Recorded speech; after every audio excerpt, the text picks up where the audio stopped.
ચલો જય હિન્દ વિદ્યાર્થી મિત્રો, આપણે પરિવાર આજના સમાજ વિષયની અંદર બધા લોકો આવી જાઓ. આપણે કયું ચેપ્ટર ભણતા હતા? ચોથું ચેપ્ટર. કાલે આપણે ચોથા ચેપ્ટર વિશે ઘણી બધી ચર્ચાઓ કરી. જે કાંઈ પણ પરીક્ષાને અનુરૂપ જે આઈએમપી પ્રશ્નો જે પૂછાઈ શકે એની પણ ઘણી બધી ચર્ચાઓ કરી. બરોબર, આજે જ્યાંથી આપણે અટક્યા છીએ ત્યાંથી જ આપણે આપણી ગતિને થોડીક આગળ વધારવી છે, એક સ્ટેપ આગળ વધવું છે. જોઈએ, આ ચેપ્ટર 4 માર્કનું છે. બરોબર, વિભાગ એ ની અંદર 1 માર્ક અને 3 માર્કનો એક પ્રશ્ન વિભાગ સી ની અંદર હશે. એમ કરીને કુલ 4 માર્કનું આ ચેપ્ટર છે. બધા લોકો જય હિન્દ. બધા લોકોને, બધા વિદ્યાર્થી મિત્રો એકવાર આ લાઈવ સેશનની અંદર તમે બધા જોડાઈ જાઓ. બરોબર છે, કોમેન્ટ ઉપર વધારે ધ્યાન નથી દેતો, એટલે કે જેથી કરીને તમને વધારે પ્રશ્નો મળે. બરોબર, આપણે કોમેન્ટમાં વધારે સમય લઈએ તો આપણે ભણવાનું છૂટે છે. કાલે કેટલી વસ્તુ જોઈ હતી વિદ્યાર્થી મિત્રો? તમે જુઓ, કાલે મેં તમને બધા પ્રશ્ન કરાવ્યા. બરોબર, પ્રશ્ન કરાવ્યા હતા. આ ઉપરાંત તમને આ બધું લખાયું હતું પણ ખરા. બરાબર છે, જુઓ, અગત્યની કૃતિઓનો આખો ચાર્ટ તમને કાલ લખાયો વ્યવસ્થિત, કયા પ્રશ્ન ક્યાંથી પૂછાય, કેવી રીતે. આગળ જોઈએ તો આ બધી વસ્તુ કાલે ચર્ચા કરી હતી. આગળ વધીએ. ત્યારબાદ મહાકવિઓ વિશે વાત કરી તો મહાકવિની અંદર કાલિદાસ વિશે તમારે સમજવાનું છે. કાલિદાસ કોણ હતા? કાલિદાસ વિશેની જે કાંઈ પણ માહિતી છે તમને આવડવી જોઈએ. કાલિદાસ તો કે ભાઈ સંસ્કૃત ભાષાના મહાન કવિ થઈ ગયા. ગુપ્ત યુગની અંદર થઈ ગયા, 5મી સદીમાં થઈ ગયા. સંસ્કૃત ભાષાના વિદ્વાન હતા. જેવી રીતે અંગ્રેજીની અંદર મહાન એવા લેખક થઈ ગયા વિલિયમ શેક્સપિયર. એના નાટકો વિશ્વ પ્રસિદ્ધ છે. ઓથેલો, હેમિલ્ટન, બરોબર છે, સિરિયસ જુઝર, એ બધી વસ્તુ તમને અગત્યની છે. એવી રીતે ચંદ્રગુપ્ત દ્વિતીયના સમયમાં 9 રત્નોમાંના એક રત્ન હતા કાલિદાસ. ભારતના શેક્સપિયર તરીકે ઓળખાય છે. કાલિદાસની પ્રખ્યાત રચનાઓ સાહેબ કઈ? પરીક્ષામાં સીધા પૂછાય. કાલિદાસની રચનાઓ અભિજ્ઞાન શાકુંતલમ, કુમાર સંભવ, રઘુવંશમ, મેઘદૂતમ અને ઋતુસંહાર. આ બધી કાલિદાસની પ્રખ્યાત કૃતિઓ છે. હજી પણ કઈક પ્રોબ્લેમ આવે છે? બ્રાઇટનેસ ઓછી કરો. ઓકે,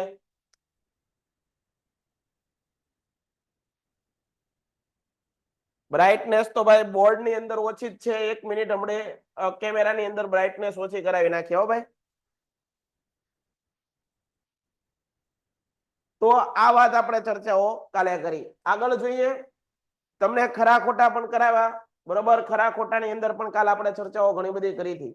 બરોબર, પાણીની સંસ્કૃત ભાષાના મહાન વ્યાકરણ શાસ્ત્રી થઈ ગયા.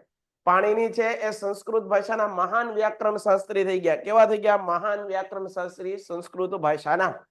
એ પણ યાદ રાખશું. એને પાણીની અષ્ટાધ્યાયી નામનો ગ્રંથ લખ્યો. 8 ભાગમાં પાણીની સૂત્ર સંસ્કૃત વ્યાકરણના પિતા. આગળ જોઈએ, ખરા ખોટા વિશે આગળ બીજી પણ ચર્ચાઓ કરી.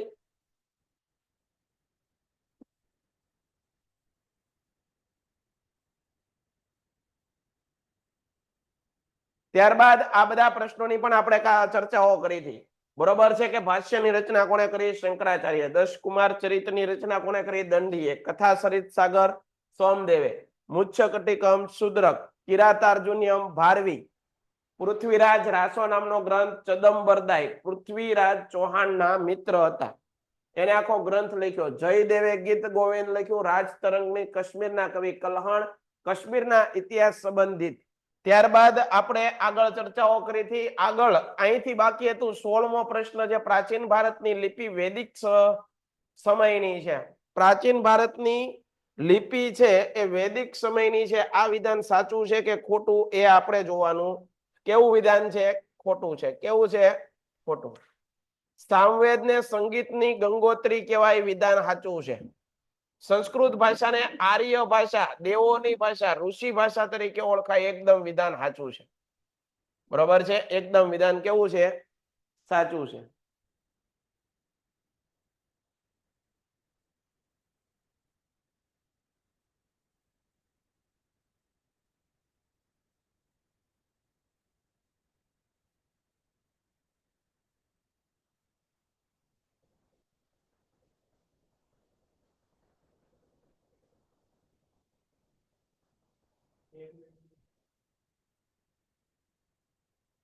વિદ્યાર્થી મિત્રો, તમને બરોબર દેખાય એટલે તરત કોમેન્ટમાં કરજો કે ભાઈ સર બસ આટલી બ્રાઇટનેસ રાખો.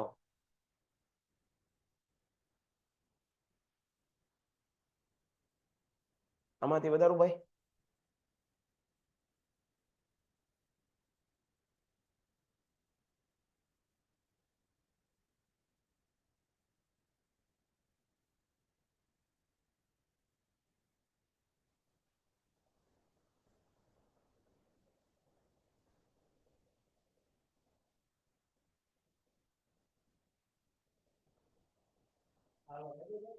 એકવાર બધાએ મને ક્લિયર કરો, બધાને બરોબર દેખાય છે? કોમેન્ટ કરીને જોઈ જુઓ બરોબર.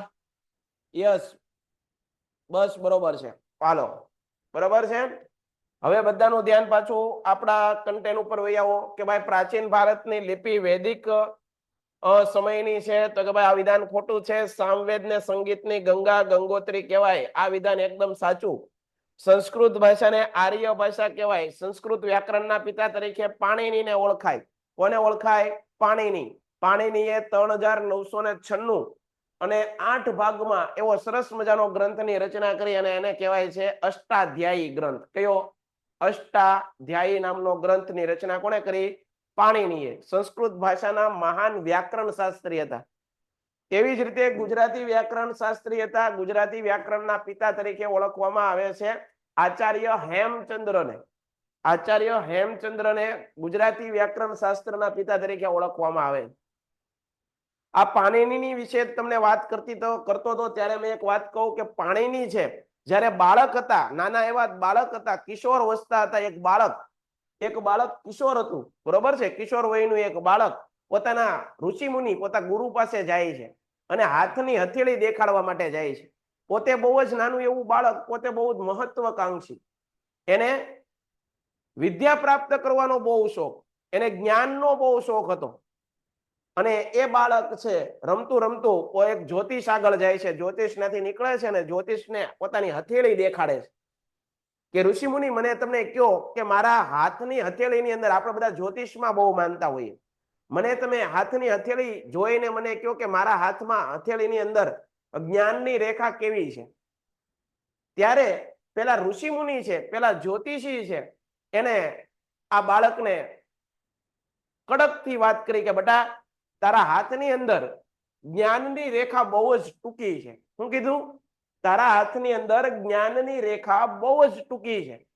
તું મોટો થઈને વિદ્વાન બનીશ, તું મોટો થઈને પૈસાવાળો બનીશ, પણ તું જ્ઞાની બનીશ નહીં. તારા હાથની હસ્તરેખા કેવી છે? ટૂંકી છે. કેવી છે? ટૂંકી.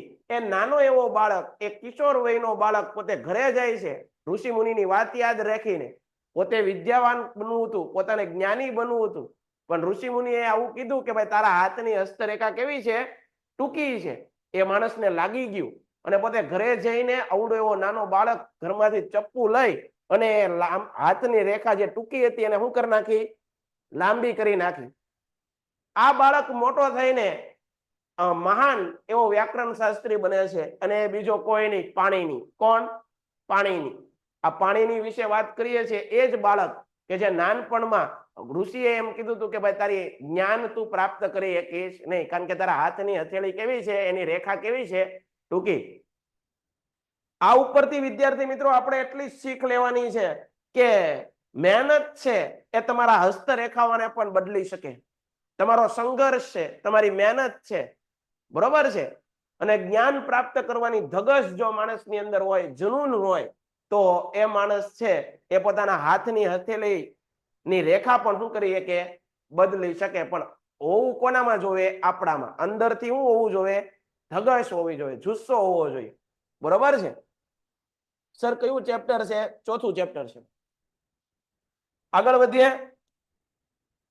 જયદેવ રચિત ગીત ગોવિંદ સંસ્કૃતનો અતિ સુંદર કાવ્ય ગ્રંથ છે. તો જયદેવે ગીત ગોવિંદ લખ્યું. આ વિધાન કેવું છે? સાચું છે. પ્રારંભિક જૈન સાહિત્ય પાલી ભાષામાં લખાયું. જૈન સાહિત્ય પાલી ભાષામાં લખાયું હતું કે પ્રાકૃત ભાષામાં? અહીંયા ધ્યાન આપો, જૈન સાહિત્ય છે, આ વિધાન એકદમ ખોટું છે. જૈન સાહિત્ય છે, જૈન સાહિત્ય. કઈ ભાષામાં લખાણું હતું સાહેબ? તો જૈન સાહિત્ય લખાણું હતું, બરોબર યાદ રાખજો, જૈન સાહિત્ય કઈ ભાષામાં લખાણું હતું?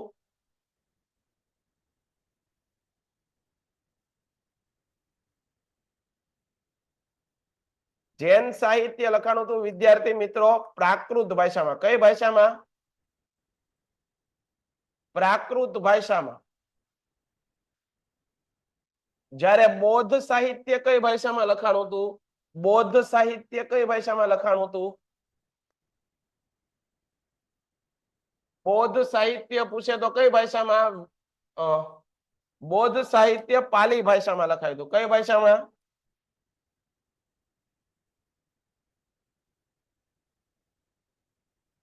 બૌદ્ધ સાહિત્ય કઈ ભાષામાં લખાણું હતું? પાલી ભાષામાં. જ્યારે વૈદિક સાહિત્ય કઈ ભાષામાં લખાણું હતું? વૈદિક.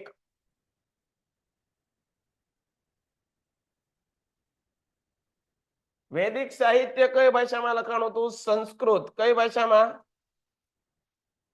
સંસ્કૃત ભાષામાં. અને સંસ્કૃત ભાષાના વ્યાકરણ શાસ્ત્રીના પિતાનું નામ શું કહેવાય? પાણીની. હમણાં મેં તમને વાર્તા કીધી. આ વાર્તા નહોતી, ખરેખર જીવનમાં શીખ લેવા જેવું છે કે માણસ ધારે તો પોતાના હાથની હથેળીની રેખાને પણ શું કરી શકે છે? બદલી શકે. પણ અંદર શું હોવું જોઈએ? મહેનત કરવાની ધગશ, જુસ્સા, આનંદ, જોશ, મનોબળ, આવું બધું હોવું જોઈએ. વલભી એક રાજધાની અને આંતરરાષ્ટ્રીય બંદર હતું. આ વિધાન કેવું છે? તો આ વિધાન એકદમ કેવું છે? સાચું છે. કેવું છે? સાચું. તત્વજ્ઞાનથી ભરપૂર એવા સાહિત્યને અરણ્યકો કહેવામાં આવે છે. તો આ પણ વિધાન કેવું છે? સાચું છે. કેવું છે? સાચું છે. આગળ. નીચે આપેલા પ્રશ્નોના મુદ્દાસર જવાબ આપો. કેવા પ્રશ્નના જવાબ આપવા છે? પણ કેવા આપવા છે ભાઈ? મુદ્દાસર. કેવા? મુદ્દાસર. ગુપ્તકાલીન સંસ્કૃત સાહિત્યનો વિકાસ વર્ણવો અથવા ગુપ્ત યુગને નાટકના વિકાસનો સુવર્ણ યુગ અથવા ગુપ્ત યુગને ભારતનો સુવર્ણ યુગ કહેવામાં આવે છે. સમજાવો. મેં આગળ પ્રશ્ન લખાયો એમાં આ પ્રશ્ન આવ્યો હતો. શા માટે? તો કે ભાઈ ગુપ્ત યુગના સમયની અંદર ભારતની અંદર મેં તમને સમજાવ્યું હતું કઈ કઈ વસ્તુનો વિકાસ થયો તો? કલા, સાહિત્ય, વિજ્ઞાન,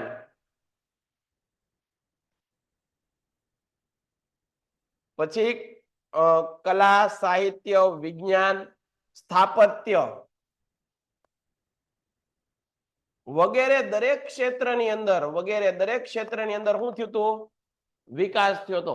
આના કારણે ગુપ્ત યુગને ભારતનો કેવો કહેવાય?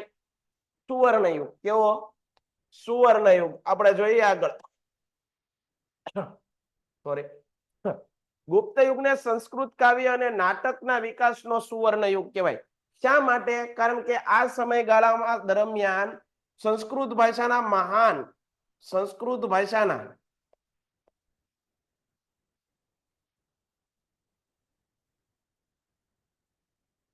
મહાન કવિઓ થઈ ગયા. કેવા થઈ ગયા? મહાન કવિઓ થઈ ગયા. અને આ બધા કવિઓએ પોતાની રચનાઓ રચી. કાલિદાસ, ભાસ, આવા બધા. બરાબર? તો જો ગુપ્ત યુગને મહાન લેખકોમાં કોણ કોણ હતા? ગુપ્ત યુગની અંદર કયા કયા મહાન કવિ થઈ ગયા? કાલિદાસ, ભવભૂતિ, ભર્તુહરી, બાણભટ્ટ, માધ જેવા કવિઓ થઈ ગયા. કોણ કોણ થઈ ગયું? જુઓ, આ પ્રશ્ન તમને અહીંયા પાકો કરાવવાનો છે. ગુપ્ત યુગને શા માટે ભારતનો સુવર્ણ યુગ કહેવાય? તો પહેલો પોઈન્ટ હું લખશું દિવ્યરાજ કે ભાઈ ગુપ્ત યુગની સમયની અંદર કલા, વિજ્ઞાન, સાહિત્ય, સમાજ સેવા આવા બધા ક્ષેત્રોની અંદર શું થયો? ભરપૂર વિકાસ. શું થયો? ભરપૂર વિકાસ. એ ઉપરાંત ગુપ્ત યુગની અંદર સંસ્કૃત ભાષાના મહાન વિદ્વાનો, મહાન પ્રકાંડ પંડિત, મહાન કવિઓ થઈ ગયા. એ કવિઓની અંદર કયા કયા હતા? કાલિદાસ, પછી ભવભૂતિ, ભારવી અને ભર્તુહરી. ભર્તુહરી રાજા હતા. ભર્તુહરી અને માધ. આવા કવિઓ, બાણભટ્ટ,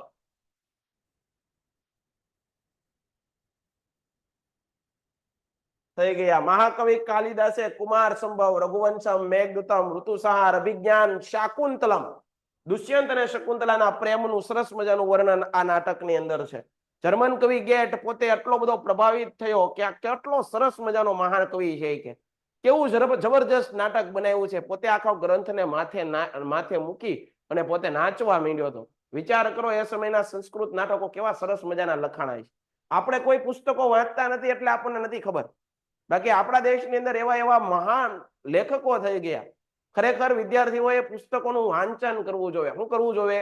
વાંચન કરવું જોઈએ. પણ આપણે એવું કરતા નથી. ખરેખર બે પાઠ્ય પુસ્તક વચ્ચે આપણું જીવન નથી હોતું. પાઠ્ય પુસ્તક સિલેબસ સિવાય પણ આપણે બીજા પુસ્તકોનું વાંચન કરવું જોઈએ. બાણભટ્ટે સમ્રાટ હર્ષવર્ધનના જીવન ઉપર ચરિત્ર લખ્યું, હર્ષચરિત્ર ગ્રંથની રચના કરી. કાદંબરી ગ્રંથની રચના કરી. ભવભૂતિએ ઉત્તરામચરિતમ ગ્રંથની રચના કરી. ભારવીએ કિરાતાર્જુનિયમ ગ્રંથની રચના કરી. વિશાગતકે મુદ્રા રાક્ષસની રચના કરી. શુદ્રકે મુચ્ચકટિકમ, આ બધું મેં લખાવી દીધું છો આગળની સ્લાઇડમાં. દંડીએ 10 કુમાર ચરિત્રની રચના કરી. આ ગ્રંથો મુખ્ય વિષયો રાજકીય ઘટનાઓ, પ્રણય પ્રસંગો, રૂપકો, હાસ્ય પ્રસંગો અને તત્વજ્ઞાન ઉપર લખાયા હતા. આગળ, પ્રાચીન ભારતીય સાહિત્યનો પરિચય આપો. અથવા તમને એમ પરીક્ષામાં પ્રશ્ન પૂછાય, પ્રાચીન ભારતના વૈદિક સાહિત્યનો પરિચય આપો. વૈદિક સાહિત્ય પૂછે એટલે એની અંદર વેદોની ચર્ચા કરવાની. કેટલા વેદો છે, કયા વેદમાં કઈ બાબત લખવામાં આવી છે જોઈએ. વેદો કેટલા છે, કયા કયા, દરેકની ટૂંકમાં માહિતી આપો. પહેલા તો વેદો. વેદ શબ્દ વિદ ધાતુ પરથી ઉતરી આવ્યો છે. કઈ ધાતુ ઉપરથી? વિદ ધાતુ ઉપરથી ઉતરી આવ્યો છે. વિદ. અને આ વિદ ધાતુનો અર્થ થાય છે જાણવું. શું થાય છે? જાણવું. પહેલા તો આ યાદ રાખવાનું. વેદ શબ્દનો અર્થ શું કીધો? વેદ શબ્દનો અર્થ સમજાય છે ભાઈ દિવ્યરાજ? વેદ શબ્દનો અર્થ.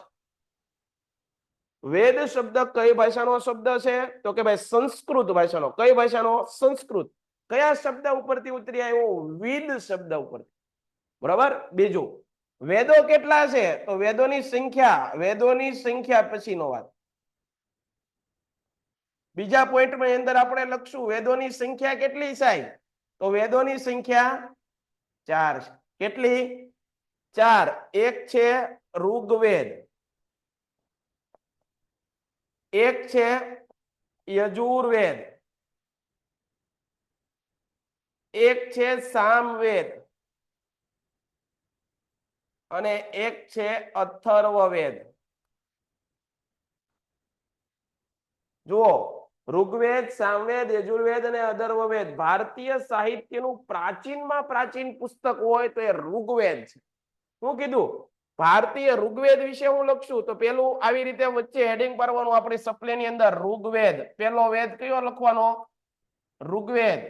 અને ઋગ્વેદની અંદર આમ પોઈન્ટ પાડતા પાડતા આપણે લખવાનું. ઋગ્વેદ છે ભારતીય સાહિત્યનું પ્રાચીનતમ પુસ્તક. એમાં કુલ 1028 ઋચાઓનો સંગ્રહ. ઋચાઓ એટલે શ્લોક.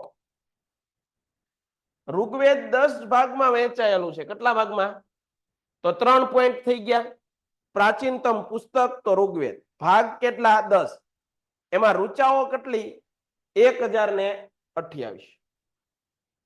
આ ઋચાઓમાંથી મોટા ભાગની ઋચાઓ દેવોને લગતી સ્તુતિઓ એટલે કે ભગવાનની પ્રાર્થનાઓને લગતા સ્તુતિઓ છે. સ્તુતિઓ યજ્ઞ પ્રસંગે કરવામાં આવતી હતી.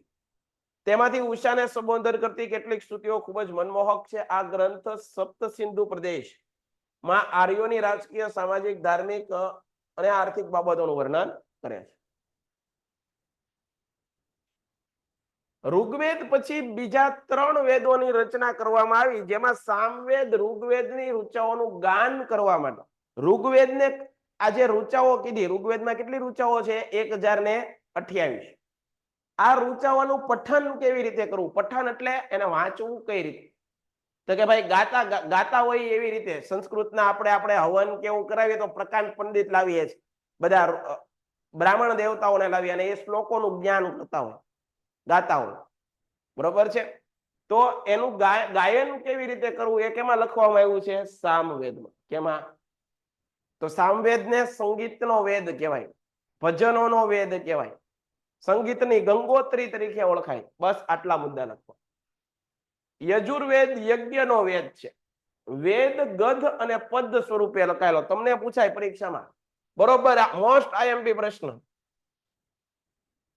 નીચેનામાંથી કયો વેદ, નીચેનામાંથી કયો વેદ ગદ્ય અને પદ્યમાં વહેંચાયેલો છે? મોસ્ટ આઈએમપી પ્રશ્ન. Most IMP.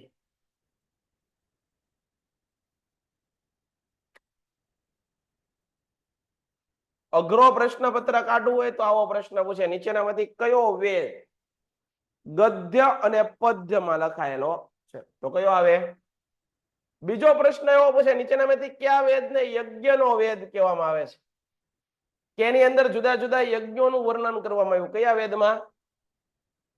અથર્વ વેદમાં અનેક પ્રકારના કર્મકાંડો, સંસ્કારોનું વર્ણન કરવામાં આવ્યું છે. તો તમને એવું પૂછે કે નીચેનામાંથી કયા વેદની અંદર કર્મકાંડ, તંત્ર મંત્ર વિદ્યા, કાવા દાવા, આવી બધી વસ્તુઓનું વર્ણન કરવામાં આવ્યું છે? કયા વેદમાં? અથર્વ. ત્યારબાદ ઉપનિષદ, આ પણ વૈદિક સાહિત્યમાં જ ગણાય. ઉપનિષદ સાહિત્યમાં બ્રહ્માંડનો આરંભ, જીવન મૃત્યુ, ભૌતિક આધ્યાત્મિક જગત, જ્ઞાન, પ્રકૃતિ, બીજા અનેક દાર્શનિક પ્રશ્નોનું વિવેચન કરવામાં આવ્યું છે. બૃહદારણ્ય અને સાંદોગ્ય ઉપયોગ સર્વનાદના ઉપનિષદ છે. ઉપનિષદો સંવાદના સ્વરૂપમાં છે. પહેલાના સમયમાં ભાઈ વૈદિક કાળની અંદર કેવું હતું? કોઈ લેખિત માહિતી નહોતી. ઋષિ બેઠા હોય અને સામે વિદ્યાર્થીઓ બેઠા હોય, એના શિષ્યો બેઠા હોય. ઋષિઓ જે કાંઈ પણ ઋચાઓનું ગાયન કરે એ વિદ્યાર્થીઓને શું કરવાનું? ગાવાનું અને પોતે મગજમાં યાદ રાખવાનું. મૌખિક પરંપરા હતી. આપણે પેલા પરીક્ષા આવતી, મૌખિક પરીક્ષા, જેમાં મૌખિક પ્રશ્નો તમને પૂછે. તો આ વૈદિક સાહિત્ય આ રીતનું હતું.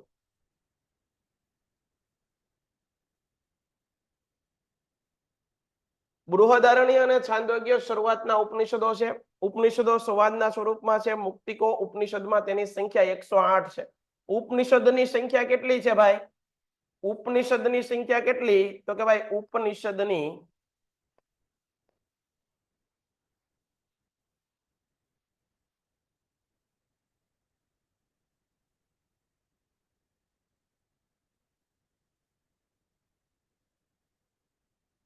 ઉપનિષદની સંખ્યા કેટલી છે ભાઈ? 108.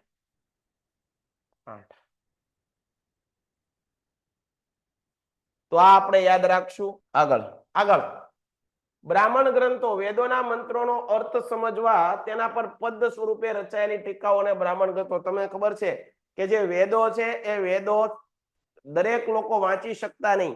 એના માટે તમારી આગળ વેદાંગનું જ્ઞાન હોવું જોઈએ. જો અહીંયા લખ્યું છે વેદાંગ. વેદોને સમજવા માટે શું કીધું? વેદોને સમજવા માટે વેદાંગ. વેદાંગ ને સંધિ છૂટી પાડો તો હું? વેદોના અંગને સમજવા પડે. અંગને સમજવા પડે છે.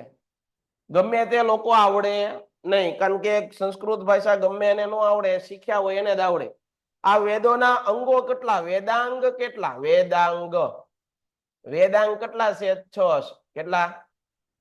કયા? શિક્ષા, કલ્પ, નિરુક્ત, છંદ,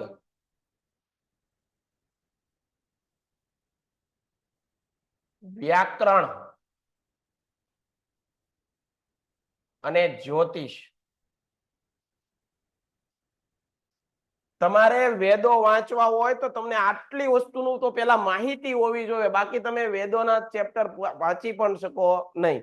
બરોબર છે? સમજાય છે? વેદો તમે વાંચી પણ શકો નહીં. આગળ જોઈએ તો કે ભાઈ સાહિત્યમાં કર્મકાંડો ઉપરાંત જ્યોતિષ, વ્યાકરણ, ખગોળશાસ્ત્રનો સમાવેશ થાય. આ બધી બાબતો તમને આવડવી જોઈએ. આના સિવાય તમે એ વેદોનું પઠન પણ ન કરી શકો.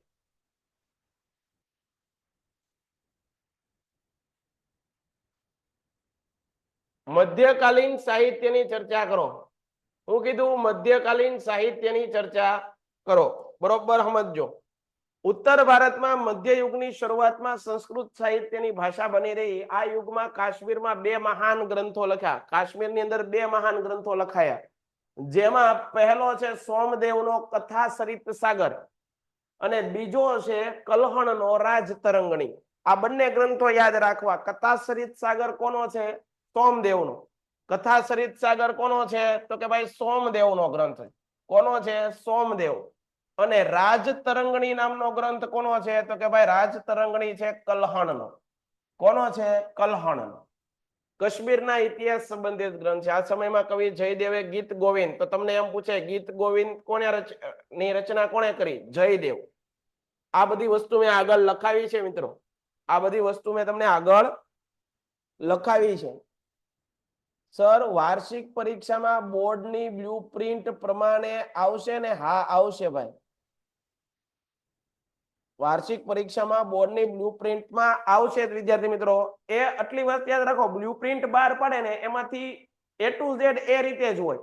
કદાચ ફેરફાર થાય ને તો સાહેબ એકાદો પ્રશ્ન માઇનોર ચેન્જ હોય, આખે આખી બ્લુપ્રિન્ટ ફરી જાય નહીં. આ વિદ્યાર્થીઓ યાદ રાખવાનું, એકાદો બે પ્રશ્ન આડાઅવળા હોય, બાકી બધું સેમ હોય. આગળ, આ સમયે અપભ્રંશ થયેલી ભાષામાંથી આધુનિક ભારતીય ભાષાનો વિકાસ થયો. ચદંબરદાય રચિત પૃથ્વીરાજ રાસો. તમને એમ પૂછે પૃથ્વીરાજ રાસો નામના ગ્રંથની રચના કોણે કરી? ચદંબરદાય. હિન્દી ભાષાનો સાહિત્યનો પ્રારંભિક ગ્રંથ છે. ભારતીય ભાષાઓના વિકાસ સાહિત્ય કૃતિઓની રચના દિલ્હી સલ્તનત કાળમાં વેગેલી બની. હિન્દી ભાષાના બે સ્વરૂપ વ્રજ અને ખડી બોલીઓનો પણ સાહિત્યક રચનાઓમાં વિનિયોગ થવા લાગ્યો. આ બંને ભાષાઓમાં અનેક ભક્તિ ગીતો રચાયા. આલ્હા, ઉદલ, બિસલ દેવના રાસો આ સમયના વિખ્યાત વીરગાથાઓ છે. મુલ્લા દાઉદનો પ્રખ્યાત ગ્રંથ વિદ્યાર્થી મિત્રો જુઓ, આ યાદ રાખજો, પરીક્ષામાં મોસ્ટ આઈએમપી લખાવું છું. Most IMP. મુલ્લા દાઉદનો પ્રખ્યાત ગ્રંથ કયો છે? ચંદ્રાયન. કયો છે? ચંદ્રાયન. અને કઈ ભાષામાં છે? તો અવધી ભાષામાં. કઈ ભાષામાં છે? અવધી ભાષામાં. આગળ આપણે એક હિન્દી ભાષાનો પ્રારંભિક ગ્રંથ કયો માનવામાં આવે છે? તો કે ભાઈ જો હિન્દી સાહિત્યનો પ્રારંભિક ગ્રંથ, અહીંયા ધ્યાન આપો, અહીંયા લખાવું છું. હિન્દી સાહિત્યનો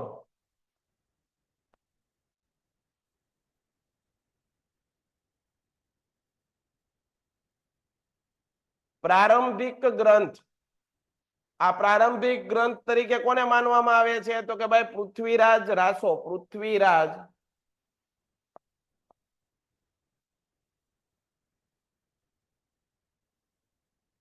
આ પૃથ્વીરાજ રાસો છે કોણે રચ્યું છે? ચંદબરદાય. ચંદબરદાય અથવા ચદંબરદાય.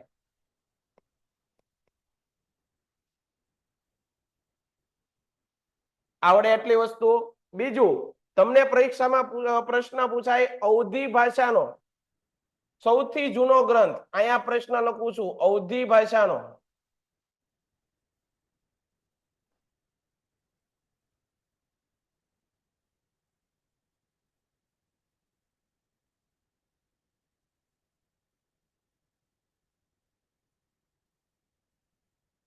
અવધી ભાષાનો સૌથી જૂનો ગ્રંથ કયો છે? તો કે ભાઈ મુલ્લા દાઉદનો ચંદ્રાયન. ચંદ્રાયન નામનો ગ્રંથ. ચંદ્રાયન.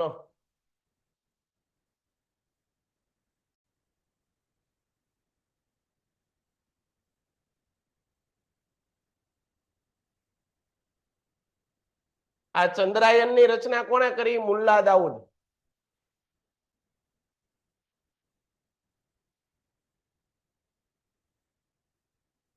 આટલી વસ્તુ ક્લિયર થાય છે? પૃથ્વીરાજ રાસો બધા વેરી ગુડ. સ્ક્રીનશોટ લેવા દો. ઓકે ભાઈ, સ્ક્રીનશોટ વાળા વધારે છે આમાં. તમને આખી પીડીએફ જ અહીંથી સેન્ડ કરી દેવામાં આવે તો ચાલો સ્ક્રીનશોટ લઈ લો ભાઈ, લઈ લો સ્ક્રીનશોટ. પીડીએફ આવે કે તમે સ્ક્રીનશોટ લઈ લો શાંતિથી. હાલો આટલી આનો પેલા સ્ક્રીનશોટ લઈ લો બધા, ફટાફટ સ્ક્રીનશોટ લેવા મળો. ચાલો હાલો આનો લઈ લીધો. આગળ અહીંયા કઈ સ્ક્રીનશોટ લેવા જેવું નથી. આ લઈ લો, આ લખાણ કરેલું છે એના સ્ક્રીનશોટ લઈ લો, તમને કામ લાગશે.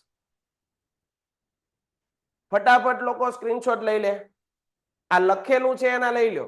ઓકે ડન છે. હાલો આગળ, જે જે જગ્યાએ લખાણ કરેલું છે ને એ ખાસ લ્યો. આ લખાણ વાળા સ્ક્રીનશોટ લઈ લો.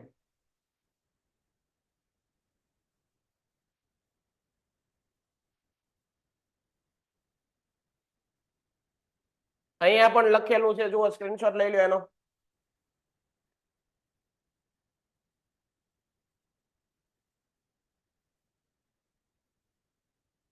ફટાફટ સ્ક્રીનશોટ લઈ લો બધા. ઓકે, આગળ. આ પણ સ્ક્રીનશોટ તમારે લેવો હોય તો લઈ લો.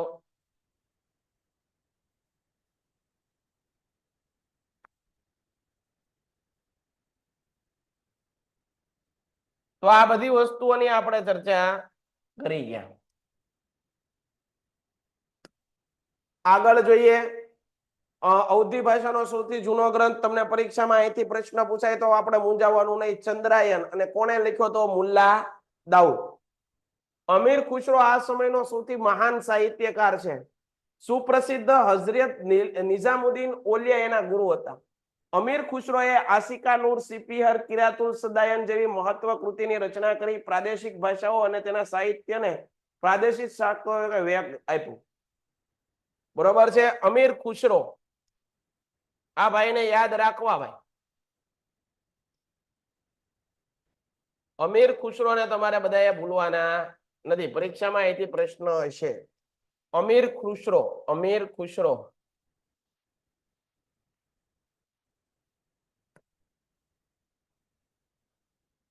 આ અમીર ખુશરો એક પ્રખ્યાત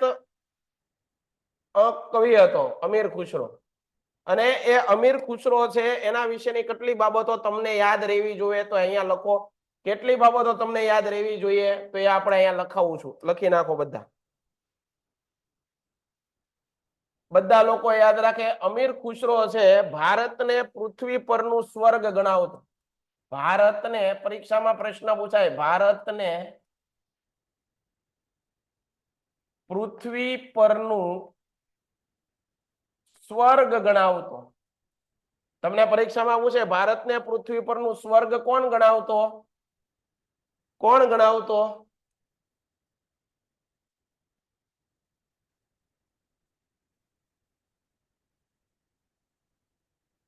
ભારત એટલો બધો સારો પ્રદેશ છે પણ ભારતના લોકોને કદર છે નહીં. ભારતની આબોહવા સારી છે, ભારતની સંસ્કૃતિ સારી છે, પણ ભારતના લોકોને કદર નથી. આ બધી પ્રજાઓને ખબર પડી.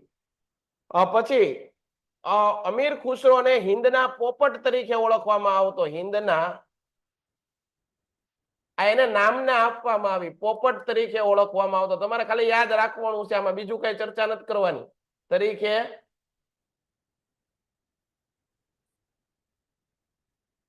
ઓળખવામાં આવતો હતો.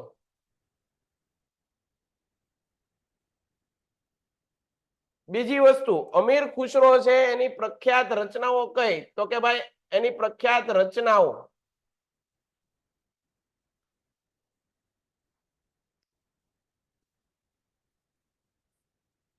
પહેલી આશિકા,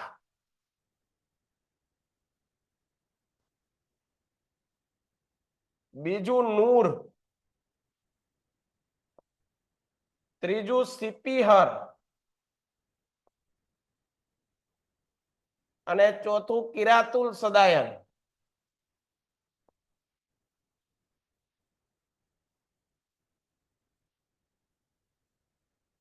આટલી વસ્તુ આવડે ભાઈ? આ બધી કોની વાત કરી આપણે? અમીર ખુશરોની વાત કરી. તમને પરીક્ષામાં પૂછાય તો આટલી વસ્તુ તમારે લખવાની. સ્ક્રીનશોટ પાડી લો ઝડપથી. ઝડપથી સ્ક્રીનશોટ પાડી લો, પછી તમારી બુકની અંદર નોંધી લેજો. તમે અત્યારે સ્ક્રીનશોટ પાડો, આપણે આગળ વધવું છે. બરોબર, આગળ. પ્રાદેશિક ભાષાઓ વિશે અમીર ખુશરો વિશે આપણે જોઈ લ્યા. આગળ જોઈએ. હવે વિજયનગર સમ્રાટનો કૃષ્ણદેવરાય આમુક્ત માલ્યદા નામના ગ્રંથની રચના કરી. તમને પરીક્ષામાં પૂછાય આમુક્ત માલ્યદા નામના ગ્રંથની રચના કોણે કરી? કૃષ્ણદેવરાય. કોણે કરી? કૃષ્ણદેવરાય. મુગલ શાસન દરમિયાન વાસ્તુકલા અને અન્ય કલાઓની સાથે સાહિત્યનો પણ વિકાસ થયો. પ્રથમ મુગલ સમ્રાટ બાબર તુર્કી ભાષામાં તુઝુકે બાબરી નામનો ગ્રંથ લખ્યો. શું લખ્યો? તુઝુકે બાબરી. તુઝકે બાબરી નામનો ગ્રંથ કોણે લખ્યો? બાબરે. પણ કઈ ભાષામાં?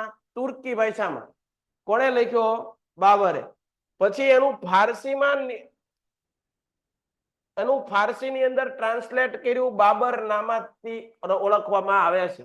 બરોબર, તો પેલા તો એ લખો તમે. આ યાદ રાખજો કે ભાઈ બાબરનામાની રચના કોણે કરી? તો કે ભાઈ બાબરે. તુસ્કે બાબરી નામના ગ્રંથની કોણે રચના કરી? બાબરે. તુસ્કે બાબરી કઈ ભાષામાં હતો? તુર્કી. અને એનું ફારસીમાં રૂપાંતર કોઈએ કર્યું? બાબરે. હુમાયુની બહેન ગુલબદન બેગમ હુમાયુ નામા લખ્યું. શું લખ્યું? હુમાયુ નામા. જહાંગીરે તુસ્કે જહાંગીરી નામની પોતાની આત્મકથા લખી. બરોબર છે? અહીંયા ધ્યાન આપો. હાલો અહીંયા લખી જ નાખો.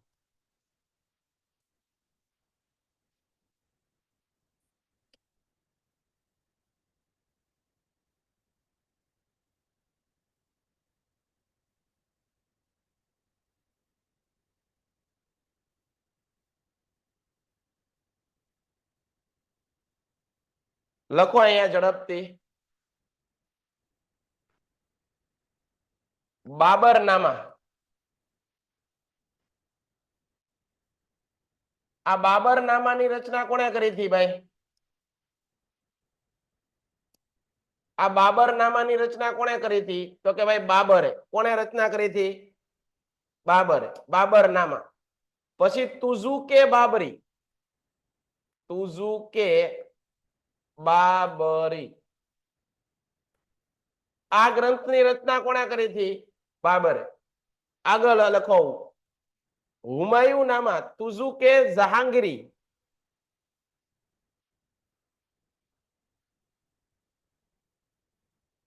તુઝુકે જહાંગીરી.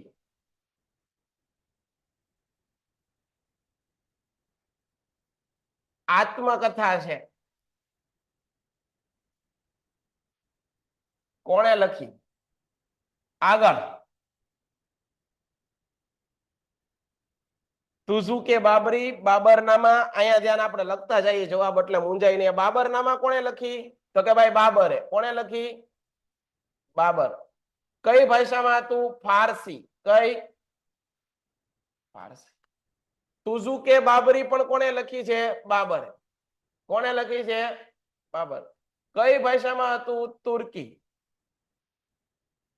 તુઝુકે જહાંગીરી. આ જહાંગીરી પોતાની આત્મકથા લખી. તુઝુકે જહાંગીરી. એ કોણે લખી? તો કે ભાઈ જહાંગીરે. કોણે લખી? જહાંગીર. કઈ ભાષામાં? ફારસી. કારણ કે મુગલ લોકો આવ્યા, એ લોકો ફારસી ને તુર્કી ભાષા જાણતા હતા. ત્યારબાદ હુમાયુ નામાની રચના કોણે કરી? તમને યાદ આવે? હુમાયુ. હુમાયુ નામા. એની રચના કોણે કરી? તો કે ભાઈ હુમાયુ નામાની રચના કોણે કરી? ગુલબદન બેગમ.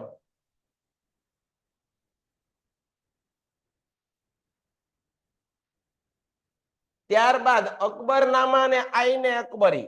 આ બંને. અકબરનામા.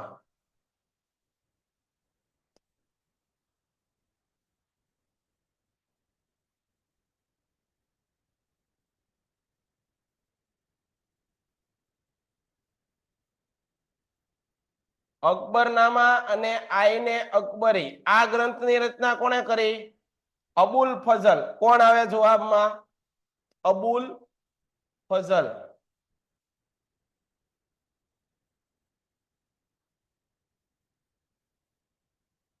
તો આ બધી વસ્તુ તમને શું થવી જોઈએ ભાઈ? શું થવી જોઈએ? તમને યાદ રહેવી જોઈએ. તમારી પાકી બુક ની અંદર, ફેર બુક ની અંદર આ બધી વસ્તુ તમને લખાઈ જવી જોઈએ.